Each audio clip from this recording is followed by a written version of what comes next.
Hello, folks, and welcome back to Chris Wyatt Africa. Well, it started. It has begun. South Africa, an extremely violent country with an average of 60 homicides per day.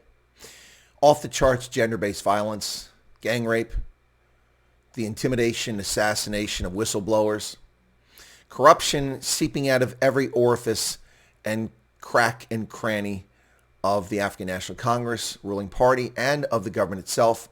On nearly a daily basis, we hear of new cases of corruption, yet 3 more emerged today in South Africa.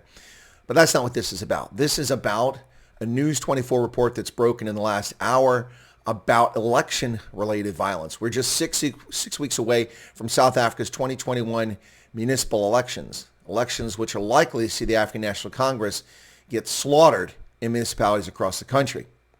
And what do we have? We have election-related violence already happening, according to News 24 reports. 2 Democratic Alliance staff were apparently hijacked and kidnapped just outside Richmond in the KZN Midlands. They were driving a vehicle branded for the Democratic Alliance, clearly a campaign vehicle, and a case of hijacking, kidnapping, theft, and damage to property has been opened with the Richmond police. They were pulled over by a dodgy group of folks, and their vehicle was set alight. It's said to have occurred Monday night, just after 21:15 outside of Richmond, which is on the banks of the Upper Lovo River in KZN Midlands. Now, they told News 24, DA KwaZulu-Natal chairperson Dean McPherson said the attack happened as 2 staff members were making their way back from the campaign trail. Now, this is what he had to say. Dean McPherson said the 2 staff members were driving a truck that we normally use for our campaigning. They noticed a suspicious white bakkie with blue lights resembling those used by law enforcement following them. The vehicle was quite relentless, and after initially not stopping, they could tell that something was suspicious about the car behind them. They eventually pulled over to the side of the road where 5 armed individuals proceeded to hijack them. The 2 staff members were driven to a location almost 20 kilometers from where the hijacking took place, where the 5 assailants tied them up using cable ties, forced them to lay face down while they proceeded to strip search them, and set the DA campaign vehicle on fire. 2 occupants of the DA vehicle were not harmed, nor were their personal belongings such as cell phones and money taken.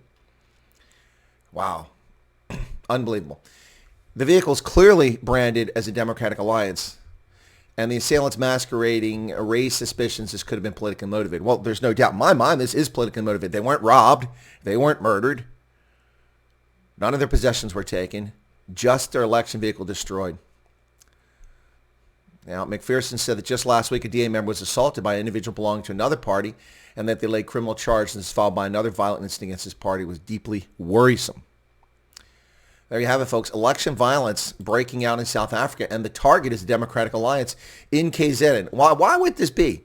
Well, historically, the Democratic Alliance has not been particularly strong in KZN. However, the government's either intentional non-response to the KZN and Gauteng riots and looting that took place in July, or its ignorance and stupidity and ineptitude, whichever the case may be. And either they were complicit in it happening or they were inept in responding to it. Whatever the case may be, people are angry. People are hurtful in KZN, KwaZulu-Natal in South Africa. And they've had enough. And we see that Joyce Malema has been putting lots of effort into getting the vote out in KwaZulu-Natal. And so has the Democratic Alliance, particularly in the Midlands, Pietermaritzburg, and Durban. And I suspect that their efforts are making headway. Otherwise, why politically attack an opposition party? This is dangerous, folks. This is very dangerous. We haven't seen this sort of violence. Although KZN has a history of electoral violence, we haven't seen sort of this violence directed against other parties in quite some time in this fashion. Once again, folks, breaking news out of South Africa where News 24 reports that a Democratic Alliance campaign vehicle, clearly marked, and 2 DA workers were hijacked, taken, kidnapped to another location, and their vehicle burned in politically related violence in South Africa, just 6 weeks before South Africa's municipal elections on the 1st of November. It's going to get hot, folks. It's going to get very hot. Be safe out there. God bless. If you're not a subscriber of Chris Wyatt Africa, why don't you become one? Smash that button right down there. We keep you updated with unbiased news on events across Africa, Southern Africa, and South Africa in particular. Take care, folks. Thanks a lot for your support.